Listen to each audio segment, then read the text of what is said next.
think we're coming in. So hello everyone.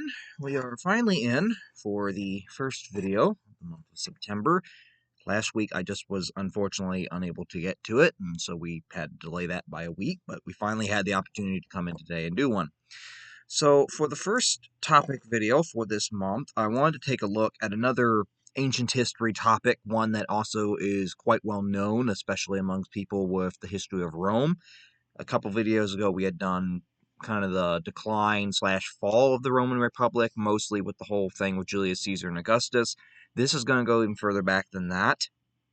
And what we're going to go ahead and take a look at today is the series of events that are known as the Punic Wars.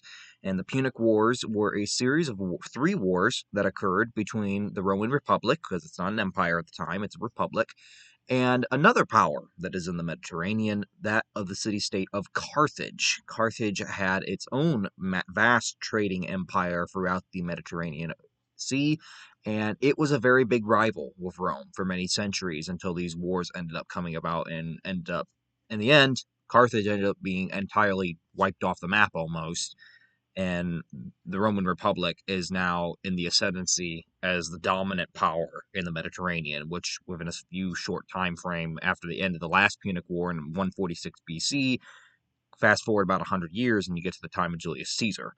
So there's not much of a time frame there where Rome finally defeats its traditional rival and now is just going on a stomping route through the Mediterranean, taking out smaller little city-state coalitions and everything else that remains, such as Greece. So, to look at the Punic Wars, we are going to have to go backward and rewind the clock back to about 275 BC. And as we mentioned, Carthage isn't really a city-state, I don't think, it's given the amount of attention that Rome was. Carthage was a grand city-state in its own right. It was located in North Africa, in modern day, on the coast of modern-day Tunisia, if you know where that is, just south of Italy and Sicily, kind of near Libya. And Carthage was originally founded by Phoenician traders who were a merchant people that had sailed the Mediterranean centuries before. They were the ones that had originally founded the city, and it gradually grew into this massive both trade empire and actual empire. It did have other territories throughout North Africa and even in Europe, most notably in what is now Spain. Now, Carthage is going to be a very big rivalry to the other growing power in the Mediterranean in the same time frame, and that is the one that is growing up in the Italian peninsula, that of the city-state of Rome.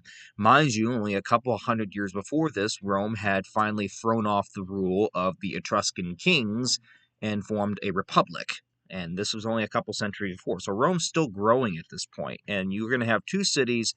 They're both expanding. They're both growing in their power. They're both wanting control or some kind of domination over the same area of land and sea. That is going to cause them to have a massive rivalry as each one seeks to outpace the other. In 275 BC, Rome would claim, by this time, the Roman Republic encompasses all of Italy, and by this time, Rome is now asserting itself to be the protector of all of Italy, or Italia, as the Romans would have been more likely to call it. Now, the Romans, they assert, okay, we dominate Italy.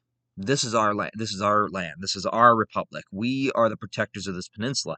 However, kind of like how China is nowadays with its territorial claims in vast quantities that don't even make sense, Rome would also attribute that its claim as protector of Italy would also expand to many of the islands that surrounded Italy, not just the Italian mainland.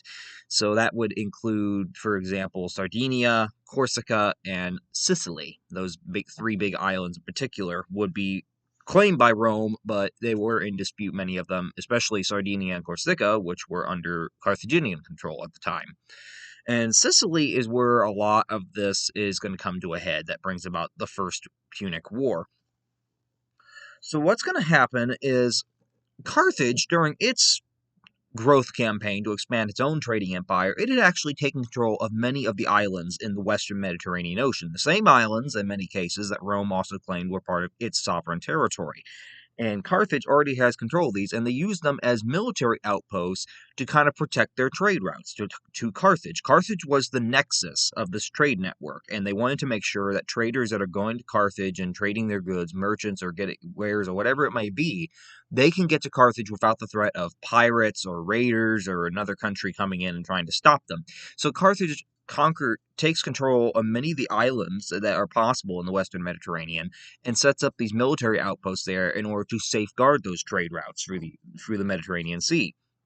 The island of Sicily is going to become the main point of contention between Rome and Carthage because both of them claim it. And Sicily is kind of also on its own a little bit because there are many city-states on the island of Sicily. One primarily is allied with Carthage. The other one is primarily kind of in the middle, but asking for help. So what leads to the First Punic War to break out in 264 BC is when a dispute erupts on the island of Sicily between two of the city-states. And what had happened was the soldiers of the city-state of Syracuse had decided to attack the neighboring city-state of Messina. Now, Messina was a neutral city-state. It was not formally allied with either Carthage or Rome at that time. However, it put out this call for help against It put out this call for assistance. Both Rome and Carthage responded to Messina's call for assistance, for military assistance.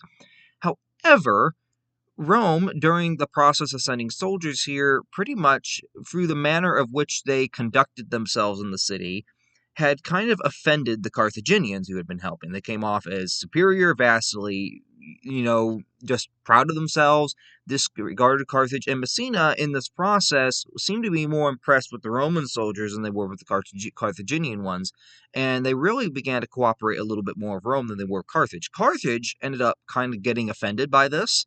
Felt, you asked for our help, we sent our help, and now you're helping our arch enemy? You're like going to be coming closer with them?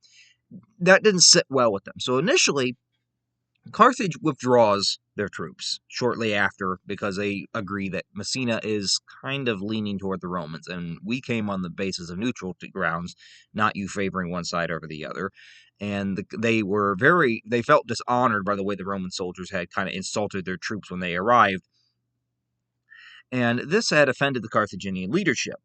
And what ended up happening was Carthage, in a kind of surprise move, ended up starting to back Syracuse against its campaign against Messina, the very person that they had initially come to aid in the defense against. Now they're actively working to help their enemy that they were initially going to fight. So Carthage starts supporting Syracuse, which was at that point essentially a client state. Syracuse was already kind of under Carthaginian domination in some ways. It had a nominal independence, but not fully. Like, to the point that, of course, Carthage couldn't control when Syracuse declared war on another city-state. Rome would continue to aid Messina, which would anger the Carthaginians even further because of the fact that Rome's growing its ties with the city-state in Sicily. And this would eventually, as the tensions rose, war ended up getting sparked over that dispute, over who actually should have the influence on the island of Sicily. And that is what sparks this war, is control of Sicily primarily. Now, one stark thing that we have to remember with the First Punic War is that Rome at this time, the Roman Republic does not have a navy. They have absolutely no navy. Rome is not a naval power. Carthage, on the other hand, it grew up on naval maritime trade. It has a strong navy, extremely powerful navy, which makes them, at hindsight, probably better equipped to wage a war that is going to be fought primarily over control of an island. Because if you control a large navy and your enemy does not, how can they even hope to get on the island? Because you can just use your navy to blockade the whole island and keep anyone from getting through. And the Roman armies were not ignorant of this. They knew right off the bat that they were in a little bit of a dilemma as soon as this First Punic War started, which, mind you, most of the histories, if not all of the histories that we have of the Punic Wars, come from Roman sources. So they are probably a bit biased toward the Roman side regardless, because we just don't have that many Carthaginian accounts. And the Roman armies, they know this. They know they're at a disadvantage, and they start trying to figure out, okay, if we are going to conduct this war against Carthage for control of Sicily and control of some of the other islands here in the Mediterranean, what could we possibly do to try to even the odds? because we need a navy of our own, first thing. So the Romans decide, in a surprise that came to Carthage very quickly, the Romans went from having absolutely no navy to building a very quick fleet of 330 ships almost overnight, just to have some sort of a navy to fight the Carthaginians. Now, building these quick ships, 330 of them, yes, that was impressive. But can you go against the Carthaginians, who not only have a navy, but because they have had a navy for such a long time, are also extremely experienced in naval warfare? The Romans don't have any naval experience. Even if they build a navy, how are you going to go against an enemy that has a well-experienced navy that is crewed by experienced naval veterans? And Rome knew its main strength in a battle was a land battle. Rome excelled at land battles. The ancient Roman armies always excelled at land battles in most cases, and they knew that a land battle was typically their strength. So they kind of thought of, what if we can bring it to a soldier-on-soldier battle on the ships themselves? But how would we do that? How would we get our soldiers onto the enemy ships? And the Romans ended up coming up with a device that they called the corvus, which was a movable gangplank that would essentially could be slammed down. It was attached to a Roman ship, but it would be attached to an enemy ship. It almost had what looked like a hook or an anchor at the end to kind of anchor that other ship in place, the enemy ship if they chose to board, and then it could engage in a hand-to-hand combat, of which the Romans typically excelled at. They could land this on the ship, anchor it in place so they could board it, fight on the deck, and then take out the crew, which to the Romans would be far better to do other than that. And here we have an image or a depiction of what a corvus probably looked like, or something of what it could have looked like. Where we have it on a Roman ship, it would have been tied up to almost look like a mast, and then you would have had a rope that, of course, would have lowered it, but it had up here, it was a movable gangplank walkway that could be moved onto the enemy ship, but at the same time, it had almost this hook at the end that would kind of serve to help anchor it on that ship so that the two ships don't become detached during the boarding. And just for reference, we do have, and mind you, since this is an ancient topic, we don't have a massive amount of images today for this thing, but this would be a depiction of what the Carthaginian Empire, wrong map. This would be a depiction of what the Carthaginian Empire would look like compared with the Roman Republic at the time of the breakout of the First Punic War in 264 BC. So all the red up here, this is the Roman Republic. All the gray is Carthage's empire. This is Carthage right here in modern-day Tunisia. That is where Carthage is. All this gray is theirs. And then right here, we have the island of Corsica. We have the island of Sardinia, pretty much under Carthaginian control. And then we have the one that is in dispute, Sicily. This is the island of Sicily, almost the big chunk of land that the boot is kicking. And Syracuse is down here, and up here is Messina, which is closer to Rome. And this is what it's going to erupt over. So Rome builds a quick navy. They outfit all their ships with this new corvus device that they think will allow them the edge in a naval battle, so that way they can actually go against the Carthaginian ships. So what ends up happening is the Carthaginians, initially as the war is declared, they march an assault on Messina, hoping to drive the Romans out immediately as the war started. However, that does not happen. Rome ends up deflecting that advance on Messina, and then as a counter advance, then goes in on Syracuse. Rome is actually successful in its attack on Syracuse, and they end up forcing its leader, Heron, to seek peace and ally with Rome and turn his back on Carthage. They would then capture Carthage's base at Agrentium in 262 BC in western Sicily, which would weaken Carthage's control and influence on the island, but it did not solve the war outright.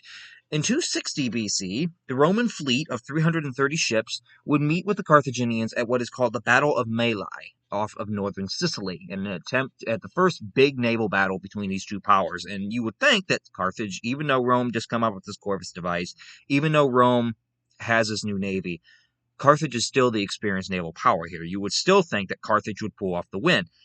Surprisingly, that is not what happens. Rome's ships are smaller, they're lighter, they're able to move much more quicker, maneuver around the Carthaginian ships, which are like big hulking warships. And because of this, they're able to get in relatively quickly, maneuver in, get in with these corvuses, grapple and board these Carthaginian ships, and then take on the crew. And this allows Rome to actually win the Battle of Mylae, which also then allows them to oust the Carthaginian forces out of the neighboring island of Corsica. And another naval battle would also occur at Economus in 256 BC, which would allow Rome to take a foothold in North Africa, which would also threaten the city of Carthage. Now, Carthage's citizens were initially, after these naval defeats, and now the Romans have a hold on North Africa, they're initially ready for peace. They're like, okay, this is going badly. This is not going the way we want. Let's go ahead and make a peace offer to the Romans and see what their peace terms would be.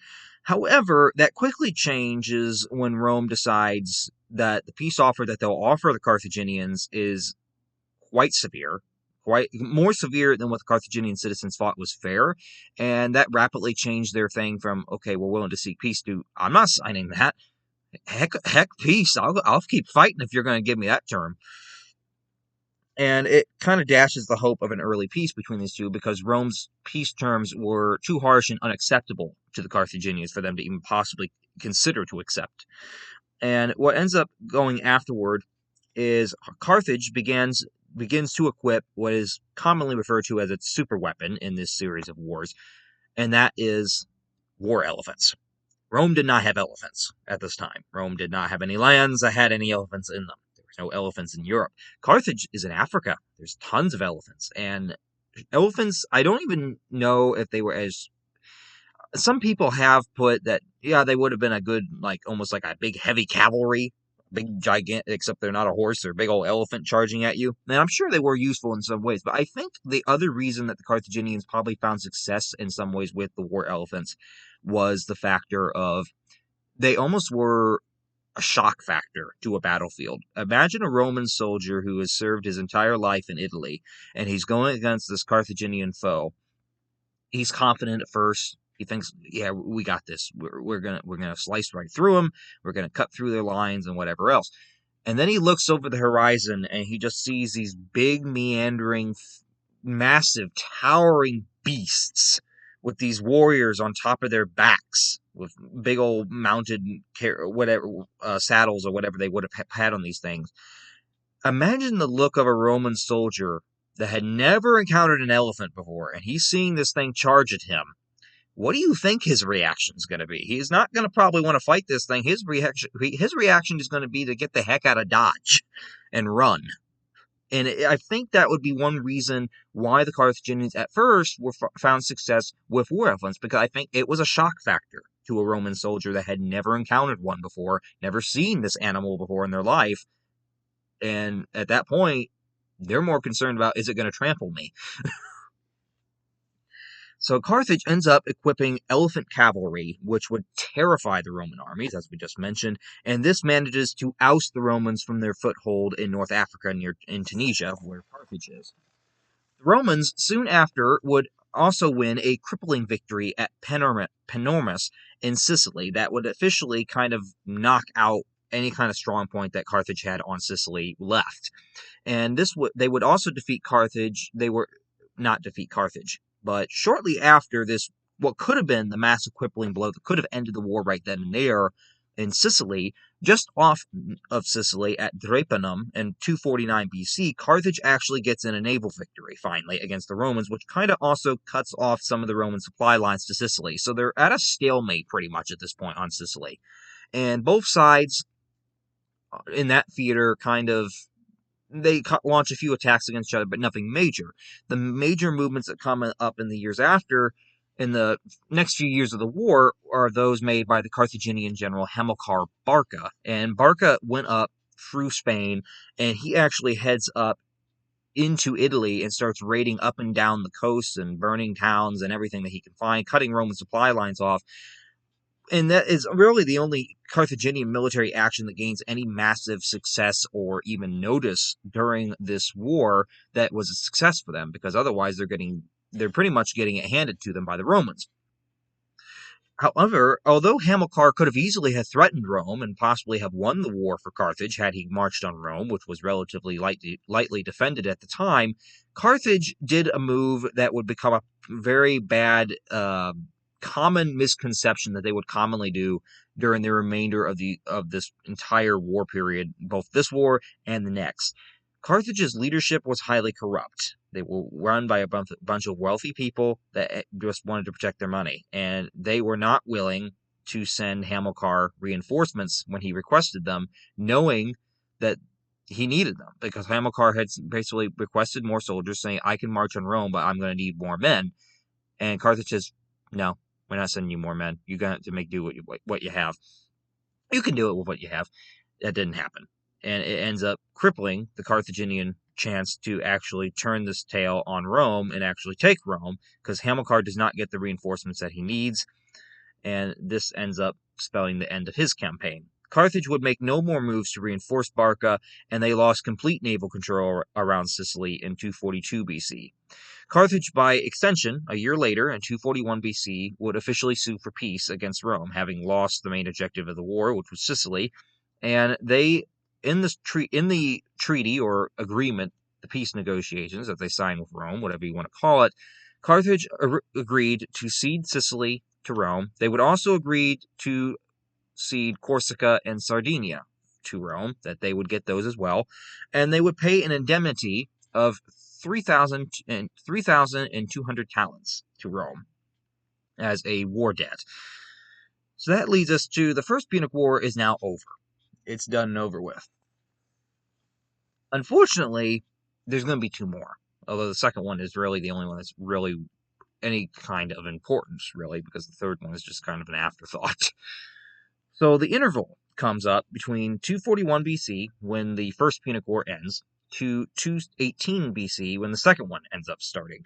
And during this time frame, the First Punic War actually had saw Rome become a dominant naval power in the Mediterranean, and Carthage was now in economic ruin from the war. Carthage had lost primarily due to at least two big contemporary reasons. Number one, government, as we mentioned, government corruption and incompetence, which was embezzling military funds, and refused to adequately supply its armies when they needed it, simply over money. The other one that wasn't really so much talked about is Carthage at that time relied heavily on a mercenary army. Many of its forces were made up of mercenaries that were paid to fight. They did not have a regular army in most cases, and this would end up backfiring on Carthage once the war was over, because since Carthage is an economic ruin and their leadership is pretty much corrupt in terms of paying and letting go of money, the mercenaries end up not getting paid when they're supposed to be, and the mercenaries very quickly grow tired of the failure of Carthage's government to pay them for their service, and they end up rebelling almost immediately after the First Punic War has ended. So Carthage no sooner draws up its peace negotiations with Rome, and now it's fighting a war within its own borders with what was formerly its army during the war. And Hamilcar Barca actually was the one that helped to put down that rebellion, even though he had actually commanded many of these men during the war, which would last until 237 BC in what we call the Mercenary War in Carthage. Now, Rome, during the time that Carthage is dealing with this little internal rebellion from its own army, Rome senses an opportunity to occupy more of Carthage's colonies, and most particularly the islands in the Western Mediterranean, and they do take quite a few of them. And unfortunately for Carthage, although they protest that this is being done, there's nothing they can really do. They've just been beaten in a war, their economy is horrible, they're dealing with an internal rebellion. They're not in a position to even challenge Rome in terms of trying to dispute who controls these islands. Instead, Carthage would simply abandon its old colonies on these western Mediterranean islands, and instead focus on conquering what is now Spain in the Iberian Peninsula and gaining new territory. In 226 BC, Carthage and Rome would sign the Ebro Treaty, and in the Ebro Treaty of 226 BC, Rome would hold Spanish territory north of the Ebro River in Spain, while Carthage would maintain all its conquered lands to the south of that river. So that river was going to act as the border between the two. And they thought, this will ensure peace. We both want to go into the Iberian Peninsula. Carthage can keep what it wants. We'll have some to our own. As long as no one crosses that river, we're fine. Rome soon after... Oh, wrong note page here. So that brings us here to the Second Punic War between this interval, about the time of this. And what is going to happen? It's going to primarily happen because of a change of leadership in the Carthaginian military and bring in perhaps the most famous figure from this series of wars, Hannibal. Not Hannibal Lecter, no, Hannibal Barca, who was the son of Hamilcar. Now, Hamilcar Barca ended up being killed in 228 BC while in command of his Carthaginian army. And upon Hamilcar's death, command of the Carthaginian army went to his son-in-law, Hasdrubal. Now, Hasdrubal was diplomatic in dealing with Rome. He wasn't really wanting to invite any kind of military hostility, so he was very diplomatic in the way that he would negotiate and deal with the Romans. However, Hasdrubal was assassinated by a servant in 221 BC that was not so favorable of his diplomatic tendencies. Hasdrubal's death led to Hamilcar Barca's son, Hannibal Barca, being given command of Carthage's army. And Hannibal, because of his father being defeated by Rome, he is openly hostile to Rome. He is not a fan of the Romans, and he wants pretty much revenge for what had happened to his father in Carthage roughly 30 years before. And Hannibal, in 218, decides to lay siege to the city of Saguntum in what is now Spain. Saguntum was south of the Ebro River, so technically it should have been within Carthage's right to lay siege to it because it was south of that border. However, the problem came that Saguntum was a Roman ally, and that would possibly irritate the Romans. Saguntum was allied with Rome, even though it's south of that border, and because Hannibal lay siege to it, this angers the Romans because now he's attacking an ally. And Hannibal eventually does take the city. Rome would demand, after the fall of Saguntum, that Carthage hand Hannibal over, while the Carthaginian Senate would end up refusing to do so, because they wanted him to come back to Rome and face trial for having attacked one of their allies. And the Carthaginian Senate says, no, it was south of the river. He's entirely within his rights to attack it. And this would begin the Second Punic War because Rome would get irritated that Carthage was harboring Hannibal, and they decided, all right, we're going to go to war a second time. So this was a war that Carthage almost won at one point. Hannibal would receive intelligence shortly after the declaration of war that Rome's armies would soon move against him in Spain. He would take the bold initiative that has been immortalized probably in I don't know how many paintings and how many books and depictions, but Hannibal would take the bold initiative of taking his Carthaginian army from Spain and going to Italy to try to take Rome. And what he did was he took this whole army, which included war elephants, and marched them through southern France and over the Alps, over the snow-capped Alp mountains with elephants, with an African army that probably had never known cold before of that measure, and many of them did freeze to death on the way. His goal was to conquer northern Italy, which he did, and then he would gather former allies of Rome to Carthage's side. Now, Hannibal, through the trek through the Alps, lost many of his elephants and quite a few of his warriors, and this would cause him to lack the siege engines and sufficient troops to attack Rome itself when he finally got to Italy. In southern Italy, Hannibal's army became cut off and was starving due to the actions of Roman general Quintus Fabius Maximus. Maximus had pretty much cut off, he was using almost like scorched earth tactics in many ways, trying to deny any kind of food or any kind of sustenance to the invading Carthaginians that they could possibly use, and this ended up kind of starving the Carthaginians out.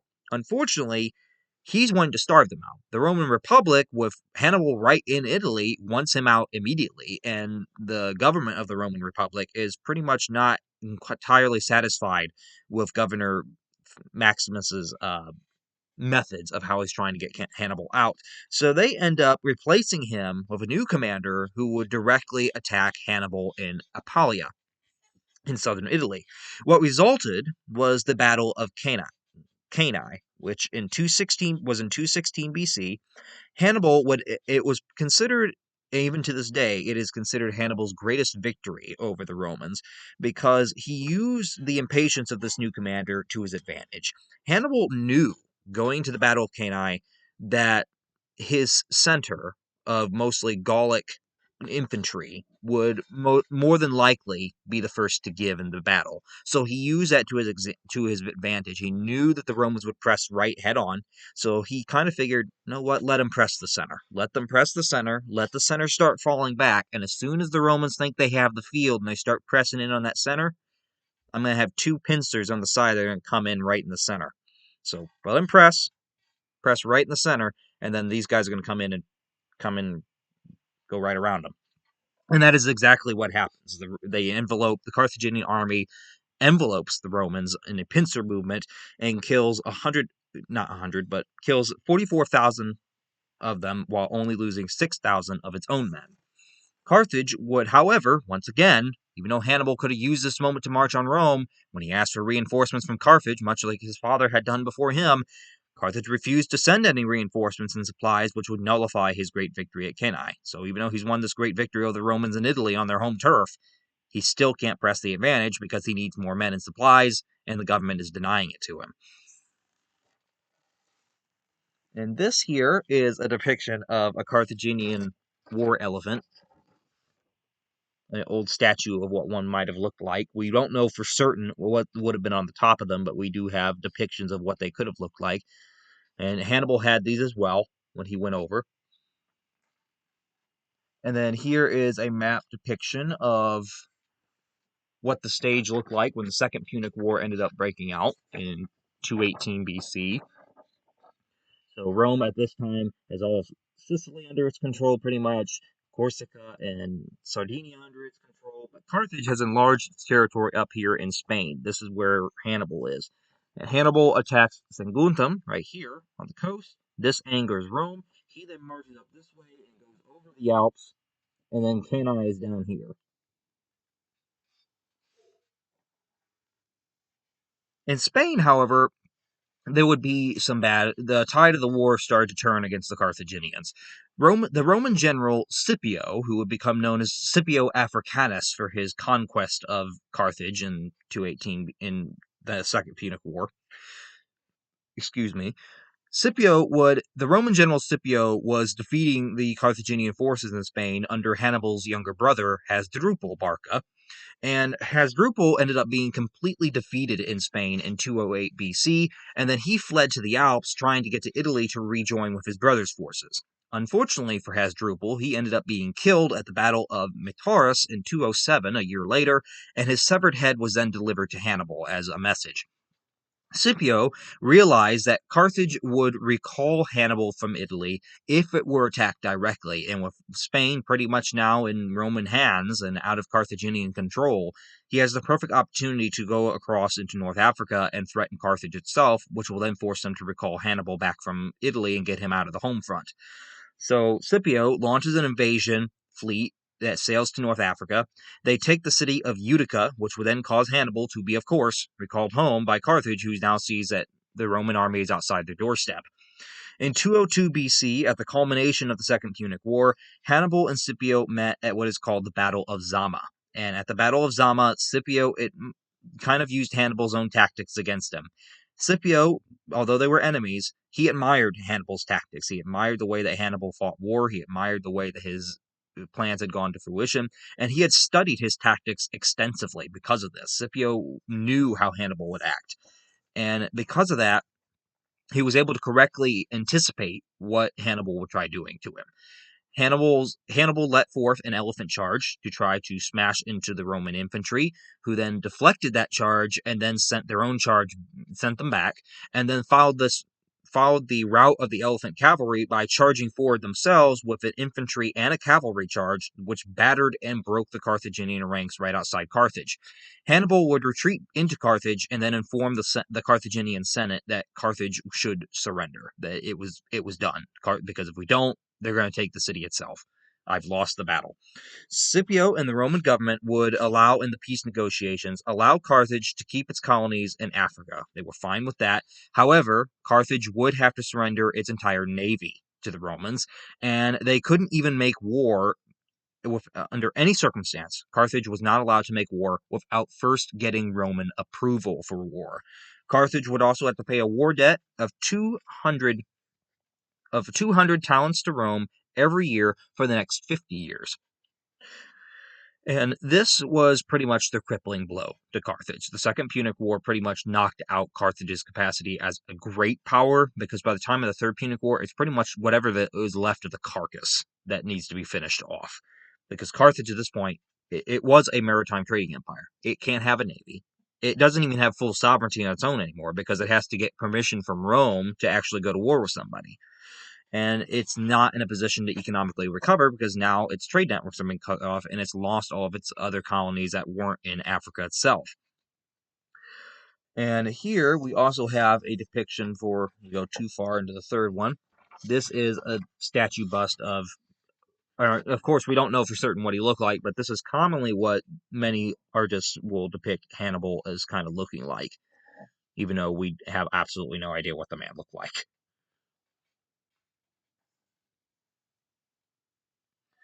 So Carthage was very slow to recover after the Second Punic War, very slow to recover, but it eventually did, surprisingly, but much to the actual surprise of everybody. And the rich and wealthy government officials would end up passing heavy taxes on the common Carthaginian middle class and lower classes in order to pay down Carthage's war debt to Rome, while the wealthy continued to pay nothing. Kind of sounds like the United States right now. Hannibal would end up returning from retirement to try to aid the common people in their campaign to get the wealthy to pay their fair share in the war debt. Unfortunately, he ended up being backstabbed by the Carthaginian government. Literally, they absolutely did not like him because he was coming to the aid of the poor at that point, even though he was pretty much their old, their war champion. And Hannibal ended up dying in 187 BC after committing suicide by drinking poison, shortly after being betrayed by the Carthaginian government. Shortly after Hannibal's death, only about 30 years after, the final blow would come to Carthage. Carthage would continue paying its war debt for the 50 years agreed upon until 152 BC. Upon completion of paying that war debt, Carthage considered that their treaty with Rome was complete, and thus any conditions of it were now null and void. Following the completion of their war debt payment, they invaded Numidia to their south, but they were defeated and then paid another war debt immediately to that country, because at this point, Carthage is still a regional power in Africa, but it's no longer the dominant player it was. And this regional power to its south of Numidia that, give it 50 years ago, probably easily could have taken. It's so weakened now that it couldn't. And Rome, again, even though Carthage had failed to take Numidia, after this invasion of it, they are again thinking that Carthage is going to be a threat because they still don't think the treaty's null and void. Carthage is under the misconception that this treaty is null and void. Rome is like, we didn't agree to null and void this treaty just because you paid the war debt off. That was just one of the conditions. That did not null and void the terms of the treaty. So technically, Carthage just went to war with a power without seeking Rome's approval. And the Roman senators at the time, such as most notably that of Cato the Elder, began stating in the Roman Senate that they believed that Carthage should be destroyed, that it should be something that, Carthage is going to continue to be a hindrance and a problem to this republic. We need to make sure that it is destroyed for good and never comes back again. Using Carthage's military action as a pretext, Rome would give Carthage an ultimatum. First, they had to pay them a large indemnity, and Carthage did do this part. Unfortunately, the next part that Rome demanded was, as consequence for their having violated the terms of the treaty that ended the Second Punic War, that they demanded the Carthaginians pretty much dismantle their own city, burn it, and then you're just going to move your population and build a whole new one inland. They wanted Carthage not cut off from the sea.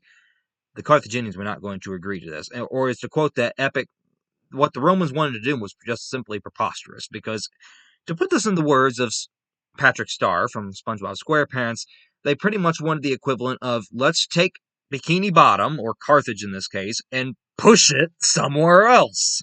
That's not going to happen. But that's pretty much what they wanted them to do. That's what the Romans essentially were saying. You're going to take your whole city, you're going to move it, because you're going to move the population center and you're going to build a new. The old one's going to be abandoned. Carthage is not going to agree to that. And because Carthage refused that, it gave Rome the excuse to declare war on Carthage for a third time in 149 BC. The Roman armies would besiege Carthage immediately. It was not even a drawn-out campaign at all. Rome immediately had armies set up outside Carthage's borders. outside Carthage's walls and ended up besieging the city for 3 years before finally getting inside and utterly burning and sacking the city until almost nothing was left. It was left a ruin, and the Romans left it that way for, well, almost 200 years before anyone tried to rebuild on it again. In the 19th century, there was added to the myth that the Romans sowed salt into the fields to even try to deny anything to ever grow there. There's no actual historical evidence that would suggest that that actually happened. It seems to be a 19th century invention, but it's also, I think, sent to deliver just how much the Romans had come to resent the Carthaginians at that point. So Rome, with the defeat of Carthage, was now the dominant power in the Mediterranean by the end of the Third Punic War with the fall of Carthage in 146 BC, and Carthage pretty much ceased to exist. All of its territory ended up being annexed by Rome into the Roman Republic. Carthage itself was left abandoned for, well, almost 200 years before anyone tried to rebuild on it, and you can go to Tunisia today, and there are ruins. There's a new city of Carthage, but there's also the ruin right on the site of the old one, but there is the remains of the original ancient Carthage from that time, from the Punic Wars. But that pretty much wraps up this video. That wraps up the 3 Punic Wars, trying to go over them all in summary. So if anyone has any questions, any comments, or anything that you'd like to add, feel free to put that in the comment section, and I'll go through it as quick as I can and when I'm available to. So for next week, I am looking at doing another kind of little bit. I don't know if it's going to be ancient or medieval history, depends on which time period I choose to go from, but it is going to probably deal with the country of Wales. I try to do that because that was something that somebody had suggested recently that I just thought would kind of not be a bad thing to take a look at, since we've done Ireland before. It fits in with the Celtic theme. So we are going to try to do something with Wales next week. I don't know what time period, though, it's going to be from of Welsh history, but we're going to try to take a look at that. So that will be next week. Hopefully nothing goes on next week that would deny me from doing that next week, but right now it should be clear. So until then, hopefully everyone has a good rest of their week, a good weekend, and we'll see you all back here for the next video when that comes out.